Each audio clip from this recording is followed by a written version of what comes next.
ನಮ್ಮ ಸಂಘಟನೆ ಅಲ್ಲಿ ಪಾಲ್ಗೊಂಡಿಲ್ಲ. ಯಾಕಂದ್ರೆ ಅಲ್ಲಿ ಸಂಪೂರ್ಣವಾಗಿ ರೈತರು ಅಂದ್ರೆ ಯಾವುದೇ ಸಂಘಟನೆಯ ಬೆಂಬಲ ಇಲ್ಲದೆ ಮಾಡಕ್ ಹೋದ್ರು. ಹೌದು, ಅವರಿಗೆ ಅಷ್ಟು ಆಕ್ರೋಶ ಬಂದಿತ್ತು. ಹೌದು, ನಾವು KDB ಸಂಸ್ಥೆಗೆ ನಮ್ಮ ಒಂದು ಅಹವಾಲನ್ನು ಕೊಡಬೇಕು ಅನ್ನೋ ಉದ್ದೇಶಕ್ಕೆ ಅವರು ಹೋದ್ರು. ಆದರೆ ನಮ್ಮ ದೇಶ ಪ್ರಜಾಪ್ರಭುತ್ವ ರಾಷ್ಟ್ರ ಅನ್ನುವಂಥದ್ದು ನನಗೆ ಈಗ ಸಂಶಯ ಬರ್ತಾ ಇದೆ.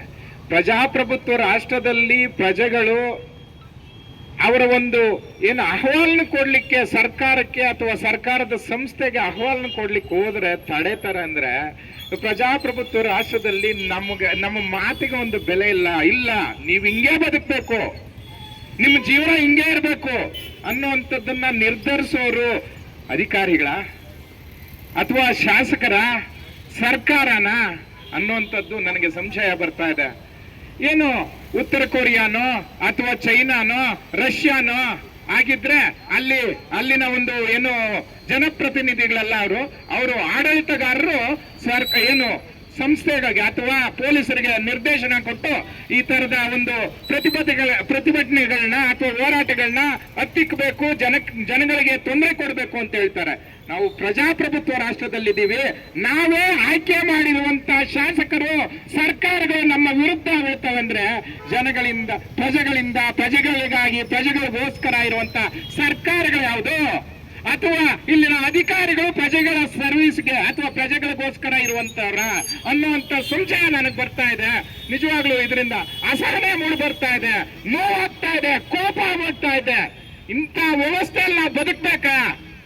ನಮ್ಮ ಒಂದು ತೆರಿಗೆ ಹಣದಲ್ಲಿ ನಡೀತಾ ಇರುವಂತ ಇಡೀ ವ್ಯವಸ್ಥೆ, ಕಾರ್ಯಾಂಗ ಮತ್ತು ಶಾಸಕಾಂಗ ರೈತರ ವಿರುದ್ಧವಾಗಿ ನಡ್ಕೊಳ್ತಾ ಇದಾರಲ್ಲ, ಅವ್ರು ಕೇಳ್ತಾ ಇರೋದು ಅವರ ಜಮೀನನ್ನ, ಅವರ ಕೃಷಿ ಜಮೀನನ್ನ ಅವ್ರಿಗೆ ಬಿಟ್ಕೊಡಿ ಅಂತ ನಾವು ಹೇಳ್ತಾ ಇದೀವಿ. ಇಡೀ ಆನೇಕಲ್ ತಾಲೂಕಿನಲ್ಲಿ ಇನ್ನು ಉಳಿದಿರುವಂತದ್ದು 25% ಕೃಷಿ ಜಮೀನು ಅಷ್ಟೇ ಸ್ವಾಮಿ.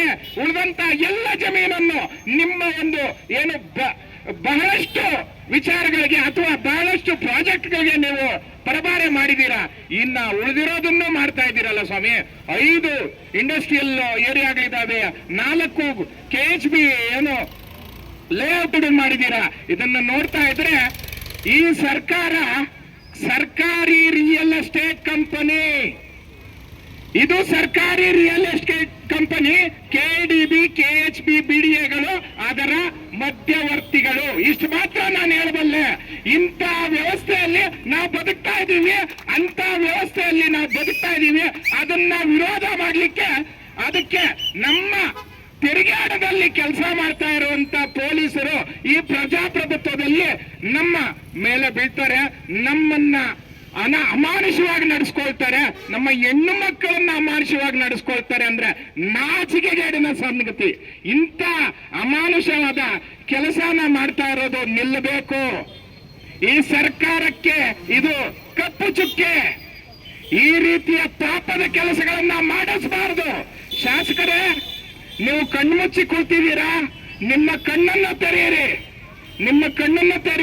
ಬನ್ನಿ. 1 ವರ್ಷದಿಂದ ಅಹೋರಾತ್ರಿ ಧರಣಿ ಮಾಡ್ತಾ ಇರಲ್ಲ 11 ಗ್ರಾಮದ ರೈತರು. ಅವರ ಕಣ್ಣೀರು ಅಥವಾ ಅವರ ನೋವು ನಿಮಗೆ ಕಾಣಿಸ್ತಾ ಇಲ್ವಾ? ಬೀದಿಗೆ ಬಿದ್ದಿದ್ದಾರೆ ಸ್ವಾಮಿ ನಮ್ಮ ಹೆಣ್ಮಕ್ಳು, ನಮ್ಮ ಯುವಕರು. ಅವ್ರು ಕೇಳ್ತಾ ಇರೋದು ನಿಮ್ಮ ಆಸ್ತಿ ಅಲ್ಲ ಸ್ವಾಮಿ, ಅವರ ಆಸ್ತಿನ. ಯಾಕಂದ್ರೆ ಎಷ್ಟು ಇಂಡಸ್ಟ್ರಿಯಲ್ ಏರಿಯಾ ಮಾಡಿದ್ದೀರಾ, ಅಲ್ಲಿಂದ ಬರ್ತಾ ಇರುವಂತ ತ್ಯಾಜ್ಯ ನೀರನ್ನ ಏನು ಸಂಸ್ಕರಣೆ ಮಾಡ್ಲಿಕ್ಕೆ ನಿಮ್ ಸರ್ಕಾರದ ಕೈಯಲ್ಲಿ ಆಗ್ತಾ ಇಲ್ಲ, ನಿಮ್ಮ ಅಧಿಕಾರಿಗಳ ಕೈಯಲ್ಲಿ ಆಗ್ತಾ ಇಲ್ಲ.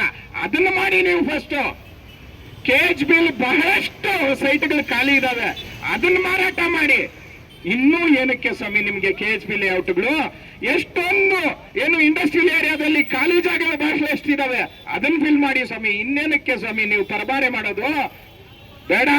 ನೀವು ಮಾಡ್ತಾ ಇರುವಂತದ್ದು ತಪ್ಪು. ನಿಮ್ಮ ಮಕ್ಕಳಿಗೆ ಇದರ ಪಾಪ ಸುತ್ತಕೊಳ್ತದೆ. ಇದು ನಿಮಗೆ ಒಂದು ಕಪ್ಪು ಚುಕ್ಕೆ ಆಗ್ತದೆ. ರೈತರು ನಿಮ್ಮನ್ನು ಬದುಕಿಸಲಿಕ್ಕೆ ಮಳೆ ಅನ್ನದೆ, ಗಾಳಿ ಅನ್ನದೆ, ಬಿಸಿಲು ಅನ್ನದೆ, ರಾತ್ರಿ ಅನ್ನದೆ, ಹಗಲನ್ನದೆ ದುಡಿದು ನಿಮಗೆ ಆಹಾರ ಕೊಡ್ತಾರೆ ಸ್ವಾಮಿ. ಆದ್ರೆ ನೀವು ಮಾಡ್ತಾ ಇರುವಂತದ್ದು ತಪ್ಪು. ಈ ತಪ್ಪನ್ನು ನಿಲ್ಲಿಸಿ ಅಂತ ಈ ಮೂಲಕ ತಮಗೆ ಎಚ್ಚರಿಕೆನೇ ಕೊಡ್ತಾ ಇದ್ದೀವಿ. ದಯಮಾಡಿ ಕ್ಷಮಿಸಬೇಕು. ಆ ರೀತಿ ಹೇಳ್ಬಾರ್ದು. ಆದ್ರೂ ಕೂಡ ಹೇಳ್ತೀವಿ, ಯಾಕಂದ್ರೆ ನೋವಿನಿಂದ ಹೇಳ್ತಾ ಇದ್ದೀವಿ. ಧನ್ಯವಾದಗಳು.